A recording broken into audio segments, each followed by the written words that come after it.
Vida de Adulto, espaço de escrita com afeto e curativa. Olá, essa é a terceira temporada dos podcasts do Vida de Adulto. Eu sou Renata Varandas. Nessa terceira rodada, estamos falando dos impactos da pandemia do coronavírus. Durante esse período de isolamento, que vem se estendendo, recebemos muitos textos sobre os inúmeros sentimentos que vieram e ainda vêm à cabeça e ao coração. Por isso, separamos alguns relatos por sentimentos ou afetos, e cada episódio dessa temporada de podcast vai ser sobre uma sensação diferente. O episódio de hoje é sobre gratidão em tempos de pandemia. E eu estou aqui com a minha companheira Mariana Londres. Oi, Mari. Oi, tudo bem, Rê? A nossa querida companheira de vida de adulto, Fabrícia Amu, escreveu um texto lindo chamado Estar Perto Não é Físico. Ela diz o seguinte: deixei uma lembrancinha para você na portaria. Se cuida. O barulho da mensagem no celular vem acompanhado do som do interfone. O porteiro me pede para buscar o pacote de tomates orgânicos. Ele agora se soma aos limões, maços de erva cidreira, alecrim, máscaras de pano, pedaços de bolo e palhas italianas que também foram dados nas últimas semanas de forma carinhosa e inesperada. Quando tudo isso começou, tive medo da solidão. Perdi minha mãe há pouco tempo. Moro sozinha e não sabia se suportaria ficar dias a fio dentro de casa. Mas quase de hora em hora sou abraçada pelo carinho que chega por mensagens ou chamadas querendo saber verdadeiramente como estou. Rindo ou chorando junto, partilhando e curando. A verdade é que estar perto não é físico.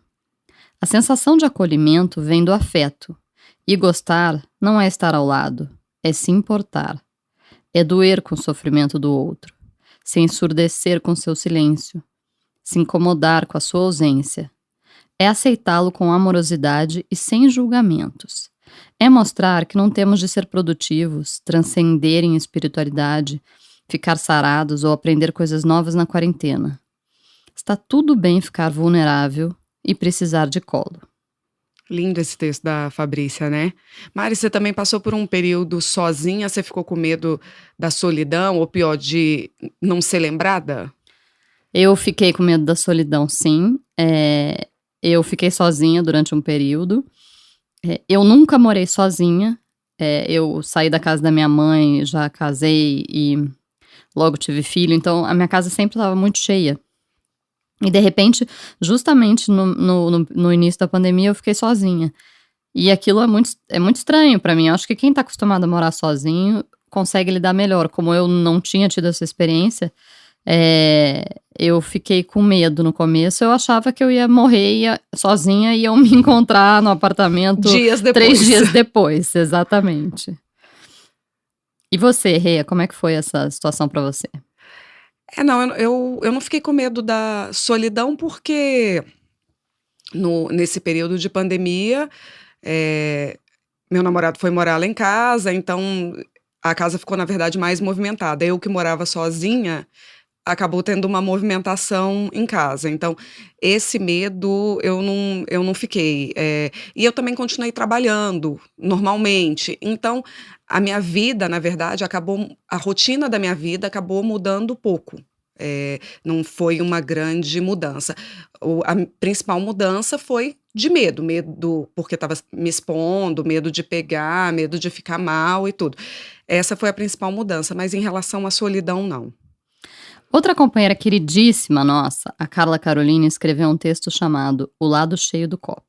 Ela diz o seguinte: todos estamos em adaptação constante, e a era corona veio meio que para esfregar isso na nossa face. O período chegou para mostrar que o desenvolvimento dói, mas que podemos tirar lições valiosas disso tudo. Passo por fases ao longo do processo.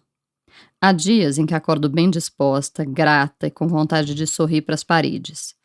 Em outros, gostaria de deitar em posição fetal, chorar, reclamar e fazer aquela típica birra infantil. Hoje, por exemplo, estou a Madame Gratiluz e olhando todos com os copos meio cheios. Ao acordar e meditar, percebi que tenho 1000 razões para estar feliz e não me culpar por isso. Sim, felicidade em tempos de quarentena gera culpa. Muito bom, né? Agora você tá mais pra gratiluz ou pra posição fetal, Mari? Eu oscilo também, como a nossa amiga Carla Caroline, eu tenho dias que eu tô gratiluz e tem dias que eu tô realmente querendo me enfiar embaixo das cobertas. Eu acho que essa oscilação que é comum, mesmo em tempos quando a gente não tinha pandemia, eu acho que ela ficou um pouco mais complicada. Eu acho que ela fica mais latente também, né? Porque com pandemia a gente fica tentando ser mais gratiluz, mas tem hora que não dá, né? Você vai para a posição fetal e voltar é difícil. Tem um texto aqui que me chamou a atenção, dos textos que foram enviados, que eu dei umas risadas. Um texto excelente, da Luísa Benevides. Ela se divide entre ser mãe do Tito, psicóloga, doutoranda em letras, dona de casa e ser improdutiva. Você pode ler um trechinho pra gente, Rê? Posso, olha só. Ontem foi dia de ficar com o Tito. Oscilar entre urgências e cosquinhas. Alguns dias são mais fáceis, outros mais difíceis. Ontem foi um dia fácil. Fomos para a rua, deixei ele me guiar. Paramos num vaso de planta. Ficamos um tempão no universo contido nele. Tito viu 3 percevejos. Tive que decidir se eles eram bonzinhos ou malvados. Enquanto eu consultava meu guia zoológico interno, vi um percevejo fazendo xixi. Tentei mostrar para o Tito, mas não deu tempo. Foram só 2 gotinhas transparentes saindo de trás do seu casco. Fiquei pensando, quando eu, com 34 anos, veria um percevejo fazendo xixi em pleno Rio de Janeiro, em plena pandemia, se não fosse pegando carona nos olhos de uma criança. Aliás, alguém já viu um percevejo fazendo xixi? Obrigada, filho, por me fazer tão improdutiva às vezes. Esse é o texto Maternidade Improdutiva. Você também se sentiu improdutiva nessa quarentena e viu algum percevejo fazendo xixi? Eu adorei esse texto, porque a Luísa, ela mostra pra gente um pouco, já que a gente lida com escrita, que você pode fazer um texto sobre qualquer coisa. E ficar maravilhoso. Às vezes quando a gente vai escrever, a gente acha que tem que contar uma super história, que a gente tem que contar uma coisa ou muito dramática ou muito marcante.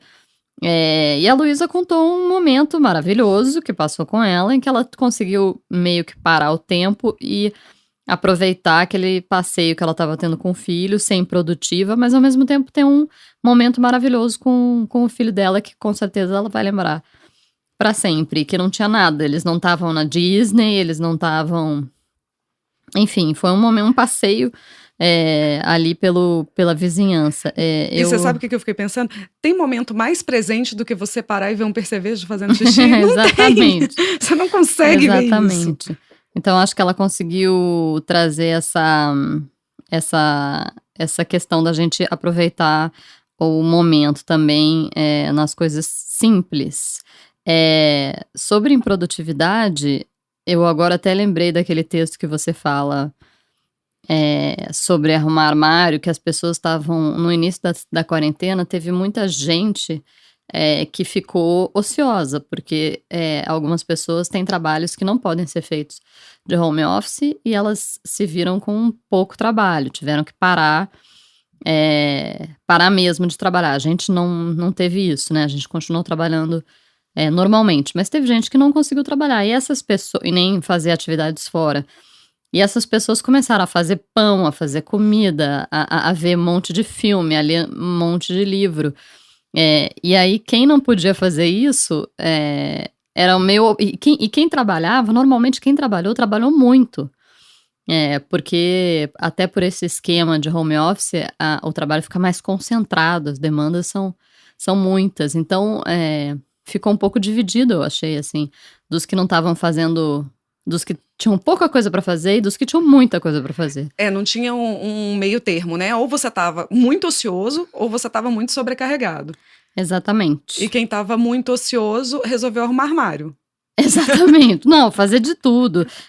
Achei incrível, assim, que eu li algumas matérias que a comida em casa aumentou muito, as pessoas começaram a cozinhar, aprenderam a fazer coisas que não faziam, que é uma parte interessante também da pandemia. Eu tenho minhas dúvidas em relação a comer fora. Se as pessoas vão continuar num ritmo de comer em restaurante como era antes, porque as pessoas ficaram tanto tempo em casa que elas precisaram aprender a cozinhar alguma coisa, a sobreviver. A quem já cozinhava melhorou. Então, assim, eu tenho as minhas dúvidas, assim, se não vai diminuir um pouco Eu acho essa que vai busca, diminuir, sabe? sim. Eu acho que vai. Eu tenho a impressão que vai diminuir.